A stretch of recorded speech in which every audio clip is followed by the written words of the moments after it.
Leo's ship spun out of control as it entered the atmosphere of an unknown world. Alarms screamed. Fire danced along the cracked hull. Leo gripped the controls tightly, trying to guide the ship toward the mountains instead of the ocean below. He was a scout, not a hero. His job was to observe, report, and stay alive. The last thing he remembered was the crash. When he opened his eyes, he was no longer in his ship. He was lying on a soft bed made of thick vines and glowing cloth. Warm. Light filled the room, but it didn't come from lamps. The walls shimmered, alive with soft colors. Alien patterns moved like ripples across water. A tall figure stood near him, her hands folded calmly. She was unlike anything he had ever seen, tall, graceful, with lavender skin and eyes like starlight. She wore a long, flowing robe made of something that looked like silver mist. "You are safe now," she said softly. "You are on HFY." Leo blinked. His body ached, but his mind was clear. "Where am I? Who are you?" "I am Princess Arabella, ruler of this land. Your ship fell from the sky. We brought you here before it exploded." "Thank you," Leo said, slowly sitting up. "I'm just a scout. I didn't mean to come here, perhaps," she said, tilting her head. "But perhaps you were meant to." Before Leo could reply, the door opened and 3 younger aliens stepped in. They looked like the princess, but each carried a different energy. The oldest walked with strength and pride. The middle one's eyes sparkled with curiosity. The youngest stayed behind them, half hidden, shy and quiet. "These are my daughters," the princess said. "Kayla, Rena, and May." Leo nodded politely. "Hello." Kayla gave a simple nod. Rena smiled and asked, "Are all humans as small as you?" May didn't speak, but kept staring at him like he was a strange puzzle. "I guess I'm average," Leo replied, unsure if that was a joke or insult. The princess stepped closer. "Rest now. Tomorrow, we speak again." That night, Leo tried to sleep, but his mind raced. Why had she brought him here? Why were her daughters introduced so formally? It didn't feel like a rescue. It felt like something was beginning. Next day, he was invited to walk in the royal gardens. The air smelled sweet, and the sky had 2 suns. Birds with crystal feathers flew overhead. Leo noticed the princess waiting near a tree shaped like a spiral. "Walk with me," she said. As they moved through the garden, Arabella spoke slowly. "My world is hidden. We do not connect with the greater galaxy. Our traditions are old, our path steady, but times are changing. I've watched how other worlds fall into chaos. I want my daughters to be ready, not for war, but for leadership." Leo listened quietly. "I have read the files from your ship. Humans, you're kind, you change quickly, you adapt, you survive." She paused. "My daughters will lead one. They must learn things that HFY cannot teach them. That is why I kept you here." Leo blinked. "You want me to teach your daughters? Not facts, not science. I want them to see what it means to make hard choices, to feel failure, to rise after falling. I want them to understand the heart of a leader." "I'm not a teacher," Leo said honestly. "You are human. That is enough." He wanted to argue, but the princess had already turned away, her robes swirling behind her like smoke. Later, he was shown his new quarters, not a prison, not a throne room, but a quiet space near the training grounds. It was clear he wasn't just a guest. He had become part of something much bigger. Over the next few days, each daughter was sent to spend time with him. Kella arrived in full armor. She asked about human battles, human weapons, human strength. "We fight when we must," Leo said. "But we don't always win by being stronger. Sometimes it's about holding on longer than the other side." Kayla didn't smile, but she nodded once and left. Rena came with questions. She wanted to know about Earth's art, food, jokes, and dreams. She laughed when Leo told her about movies, ice cream, and puppies. "You people are strange," she said, but her eyes were full of wonder. May came last. She didn't talk much. She just listened. One day, Leo found her sitting outside his room, watching the stars. "Why do you stare at them?" he asked. Because they don't speak. They just shine. Leo smiled. Sometimes silence says more than words. That night, the princess held a private meeting with her daughters. She asked them what they had learned. Kayla said, "He's soft, but firm." "I don't trust him yet," Rena said. "He's different. In a good way." Maja said, "He sees people." Arabella looked out the window at the twin moons. Her plan had begun. Meanwhile, Leo stood in the quiet of his new room, staring at a glowing map of LRI. He didn't know what tomorrow held, but one thing was clear. His journey was far from over. Whatever his role was meant to be, he was ready to play it. The sun rose gently over LRI, casting soft gold light across the palace grounds. Birds with glowing feathers sang as flowers slowly opened. Leo stood at the edge of the royal courtyard, watching everything with quiet awe, even after a week. The beauty of this place still amazed him. His peaceful moment was broken by the sound of footsteps. Kayla approached, her posture straight, her face calm but serious. "You will train with me today," she said without asking. "I want to see how a human moves." Leo blinked. "You want to spar? Not fight. Move. Learn." She led him to a stone arena behind the palace. The floor was smooth, marked with rings and symbols. Several young warriors were training nearby, but they paused to watch the human Kala. Handed him a wooden staff. She took one herself and raised it. "Defend." Leo barely had time to react as she lunged. Her movements were fast and sharp, but she held back enough not to hurt him. Still, Leo struggled to keep up. They moved in circles, staff against staff. Leo wasn't trained like her, but he had good instincts. He dodged more than he blocked, but he stayed standing. After a while, she lowered her staff and stepped back. "You don't fight to win, you fight to last."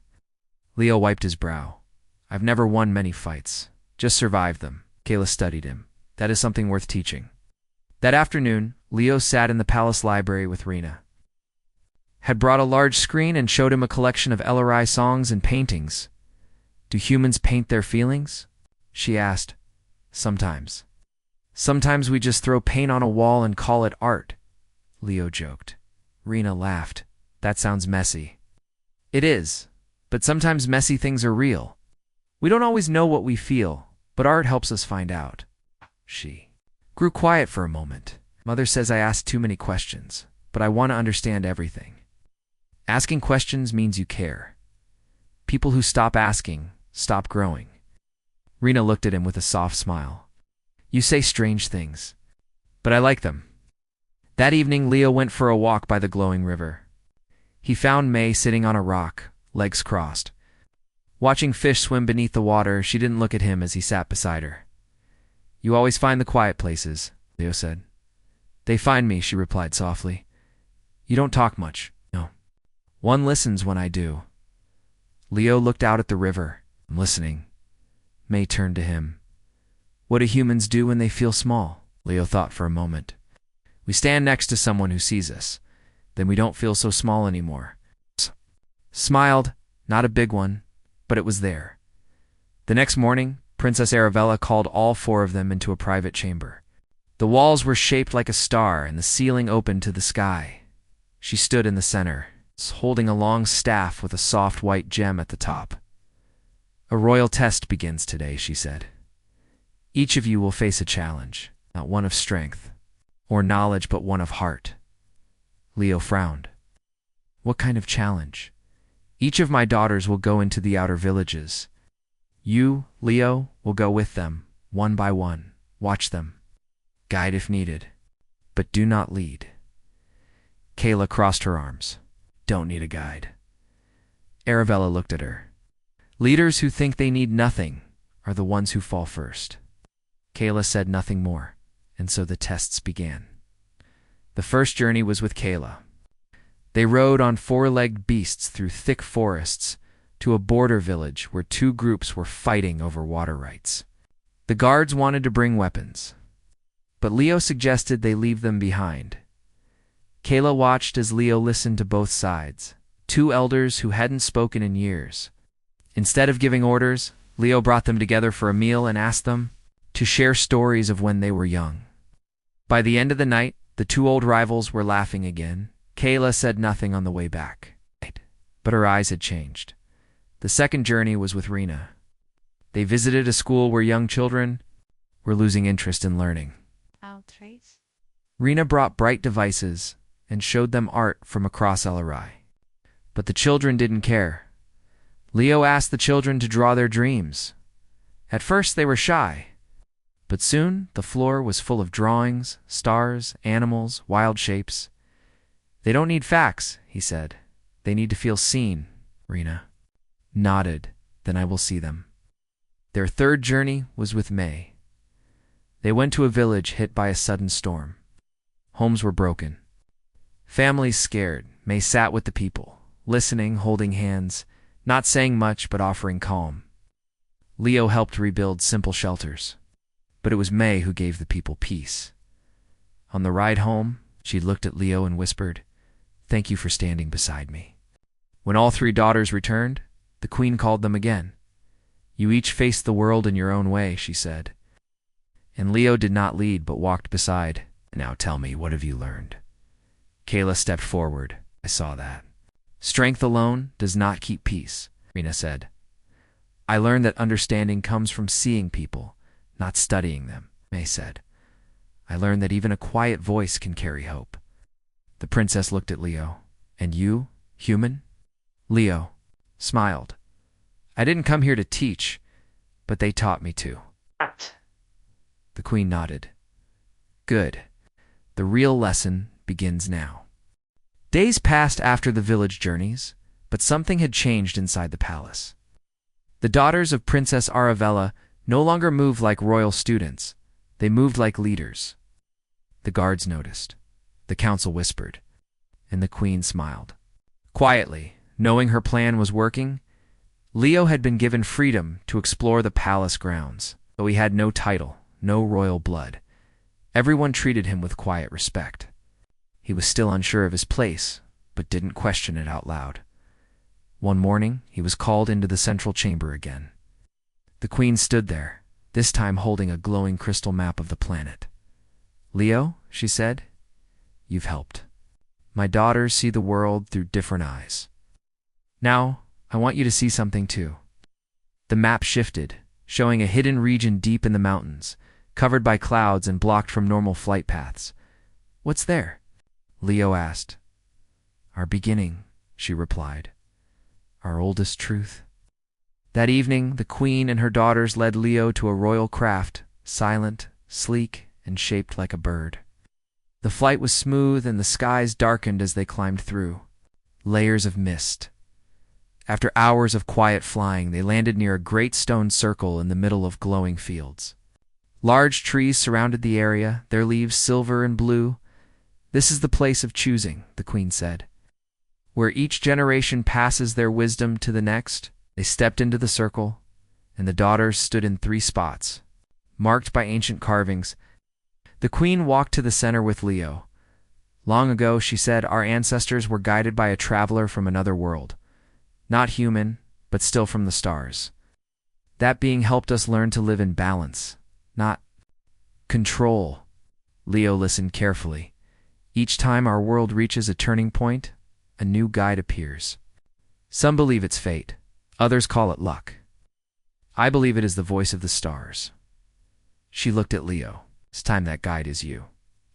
Leo stepped back, unsure. "Me, but I'm no teacher. Not special. You are not here because you are perfect. You are here because you are honest, steady, and kind. My daughters see the world clearer with you beside them. That is enough." The queen turned to her daughters.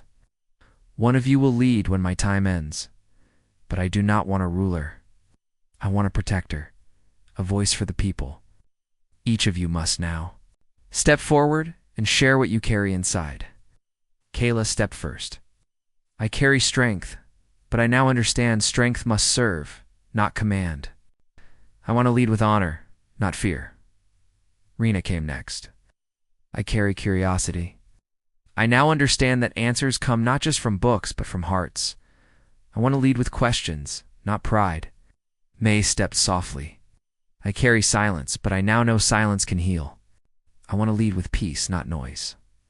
The queen turned to Leo. "You heard their truth. Now you must give yours." Leo felt the weight of the moment. He looked at the stars above, then at the daughters who had changed so much since he met them. "I came here by accident," he began. "Now I believe I was meant to. Saw 3 hearts searching for purpose. I didn't lead them. I just walked beside them. Now I'd follow any of them." The queen closed her eyes and raised her hands. The crystal map floated upward, glowing softly. The stars above shifted. The wind blew gently through the circle. "The voice of the stars accepts your truth," she said. "But a guide must be chosen freely." She turned to her daughters. "Step forward, if you choose to walk your path with him by your side."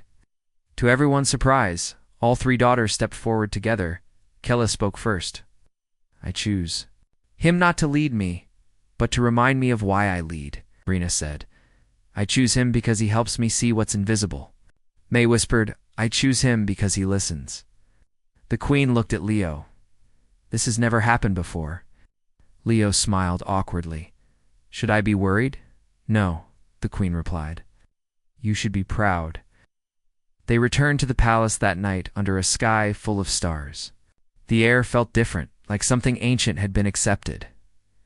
In the days that followed, the daughters began taking active roles in the council meetings. Kayla led defense planning. Rena began opening schools across distant villages. And May worked with healers and caretakers. Leo was always nearby, not giving orders, but offering words, stories, and support. One morning, Leo found a small box outside his quarters.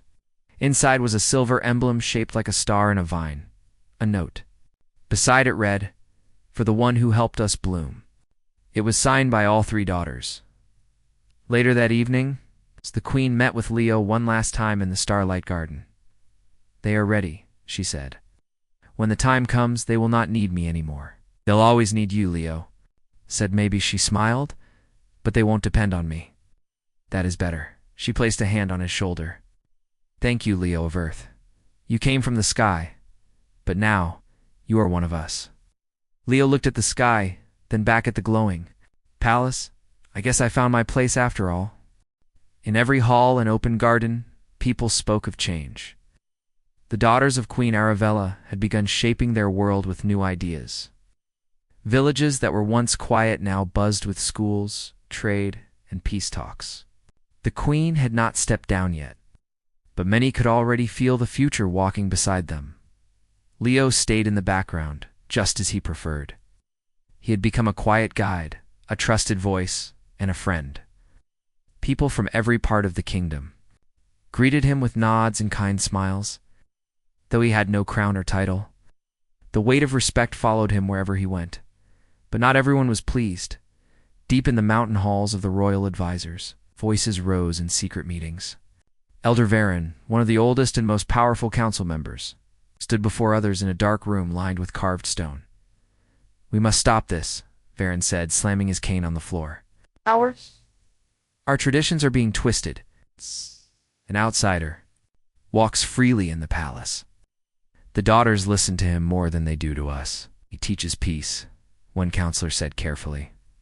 "He teaches weakness," Varen snapped. "Soon the daughters will take power and the queen will step aside. When that happens, we'll all be ruled by a human's whispers." Another voice spoke from the shadows. "Then what do you suggest?" Varen's eyes narrowed. "We remove him. Quietly." Meanwhile, in the royal garden, Leo sat with May near a pond filled with glowing fish. She liked these quiet moments, and so did he. "I always feel calm here." May whispered, "You don't talk too much. You just make the silence feel safe." Leo smiled. Sometimes silence is the best kind of conversation. They didn't know that 2 cloaked figures watched them from the trees later that night. Leo was walking back to his quarters when he felt a sharp sting in his neck. Vision blurred, and he fell to the ground, unable to cry out. He woke up in a dark cell made of smooth stone. No windows, no doors. Just silence and dim blue light outside. The palace guards were told that Leo had left to return to his people. A forged note was placed in his room, saying he had finished his task and was going home. But when the daughters read the note, something Felt wrong. Leo wouldn't leave without saying goodbye, Rena said, frowning. He would have at least told Mother, Kayla added. May stood still, holding the note in both hands, her eyes wet. This wasn't written by him. It took the note to Queen Arabella. She read it slowly, then looked at her daughters. You trust your hearts? Yes, Kayla said, completely.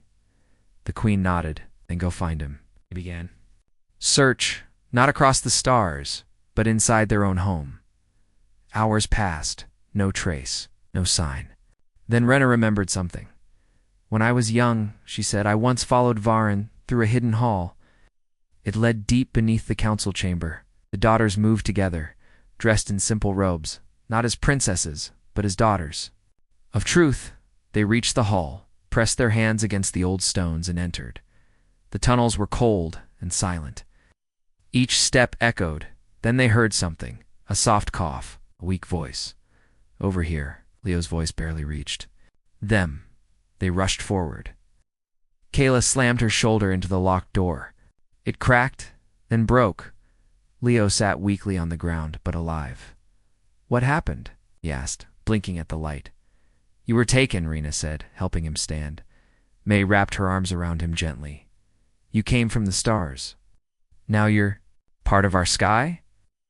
They brought Leo back to the Queen, who was waiting with guards and council members. Varen stood among them, pretending to be shocked. Kella stepped forward. This man risked nothing but gave us everything. And someone here feared that. Rena held up the forged note. This is not his hand. Someone here lied. They simply pointed at Varen. He's afraid of change. The Queen looked at Varen. Do you deny this? Varen raised his chin. I did what I thought was best for Ellerai. What you thought, the Queen said coldly. But not what the stars chose. She turned to the guards. Take him away. The chamber grew silent. Leo stood beside the daughters, still weak but standing tall. I never meant to cause trouble, he said. You didn't, the Queen said. You reminded us what truth looks like. And truth always causes noise in dark places. In the days that followed, the council was reshaped. Old voices were replaced with new ones, chosen by the people. Leo recovered slowly, spending time with each daughter. Kayla sparred with him again, this time slower. Rena brought books and laughter. May simply stayed close, always nearby, always quiet. One evening, the Queen called Leo to the royal garden. You came here by chance, she said, but you stayed by choice. Now, I offer you one more choice. What is it? Leo asked. Stay.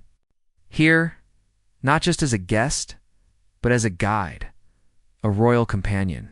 Not above them, not below them, beside them. Leo looked at the stars. I came from a world full of noise. I never thought I'd find peace in silence, he said. The Queen. Smile, then stay, and walk with us. Leo nodded. I'm home. After Leo chose to stay, the atmosphere in Ellerai began to shift, like seasons changing. Where there had been doubt, now there was hope. The people welcomed him not just as a human, but as someone who had earned his place among them. Queen Arabella quietly stepped back from daily rule, allowing her daughters to take more responsibility. She remained as a guide and protector. But the future now walked in younger footsteps. Kayla began leading the Peace Guard, a team trained not for war, but for defense and fairness. She brought structure, but allowed flexibility. The guards learned how to speak with the people, not just stand before them. Rena opened learning centers across the kingdom. The children who once played without guidance now read, painted, and asked questions. Rena visited each village, listening to stories, and making sure every voice was heard. May became the heart of the people. She spent her time with elders, caretakers, and farmers. She didn't make big speeches or create grand plans. She listened. And somehow, that was enough. Leo stood quietly beside all of them.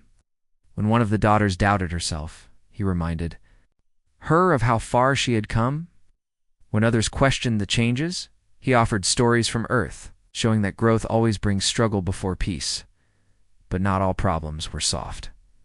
One day, The news came from a distant region of LRI.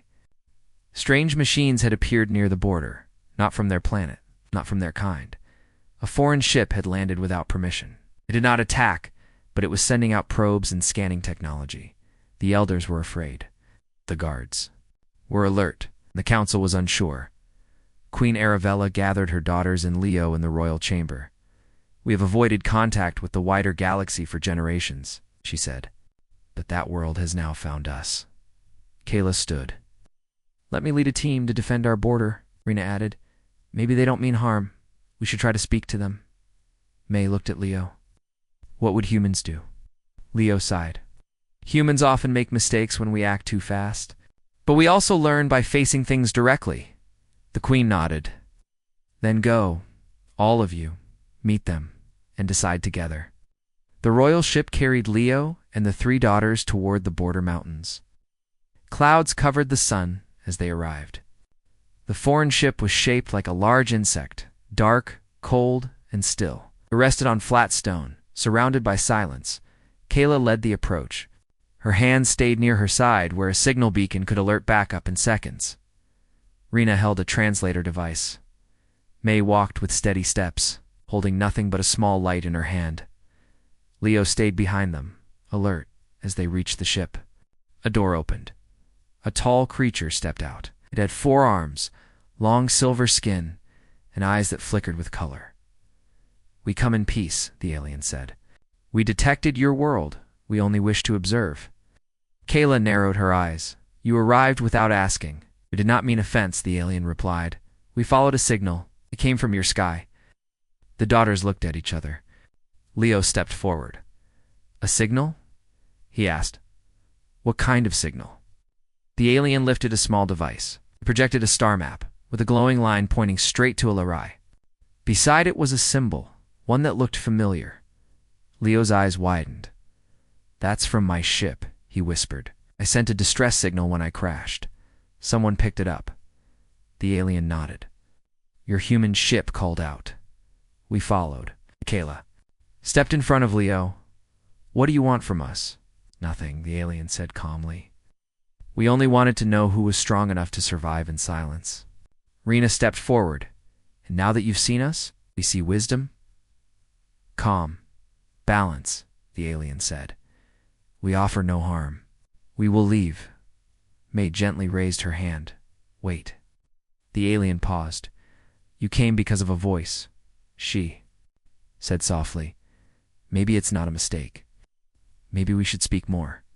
Not today, but someday." The alien nodded. "Someday." The ship rose slowly into the sky, then vanished beyond the clouds. The daughters stood in silence, thinking. Leo smiled. "You didn't fight. You didn't run. You chose peace again." They returned to the palace, where the queen listened to every word. She looked at her daughters, then at Leo. "The world will come for us again," she said. "Not always. In peace. But now, I know we'll face them with heart, not fear." Days later, the people of LRI gathered for a new celebration, the Unity Day. A day to honor not power, but wisdom, growth, and trust. Kala stood before the crowd and spoke of strength through service. Rena spoke of questions and the beauty of learning. May simply lit a lantern and let it float into the sky, a silent message to all who watched. And when it was Leo's turn, he stood quietly for a moment, then said just one thing. "I came here by accident, but this was no mistake." And the stars above, for a brief moment, seemed to shine a little brighter. Months passed after the Unity Day. Larai had changed more in those months than it had in the past century. The people had grown closer, not just to their leaders, but to each other. Villages once forgotten were now strong. Knowledge and kindness flowed between cities like gentle rivers. Queen Arabella watched everything with quiet pride. Her daughters had grown into true leaders. Crown no longer rested on her alone, but across 3 shoulders, steady, curious, and kind. Leo had settled into a new rhythm. Though he had no title, the people often called him the Heart Spark. They said he didn't just guide the royal daughters, he reminded everyone what it meant to care. Yet, As peace spread across LRI, something new began to rise beyond the stars. From the edges of known space came ships, not of war, but of wonder. Other species had heard the stories. Travelers whispered of a hidden world where leadership was shared, not taken. Where a human walked beside alien royals, not behind them. Curiosity turned into visits. First came the scholars. They asked questions, took notes, and listened. Then came envoys, peacekeepers, and diplomats who wished to learn, not rule. And finally came the ones who had no home, refugees from planets lost to storms or war. The Council of LRI was unsure. "We cannot house the galaxy," one advisor said. "Our land is our own." But Rena stood and said, "Wisdom grows when shared." Kayla added, "We are strong enough to help others." May simply said, "If we turn them away, who will they become?" Queen Arabella looked to Leo. He spoke gently. "My people once built walls. Later, we built bridges. The bridges brought more than peace, they brought hope." And so LRI opened its arms. They did not offer power or riches. They offered shelter, teaching, and quiet places for those who needed healing. And the galaxy responded with respect. But not all visitors came with peace. One day during a morning council session, a message flashed across the sky. A giant hologram appeared above the palace. It showed a fleet of dark ships moving quickly toward LRI. The image came with a voice. Cold and sharp.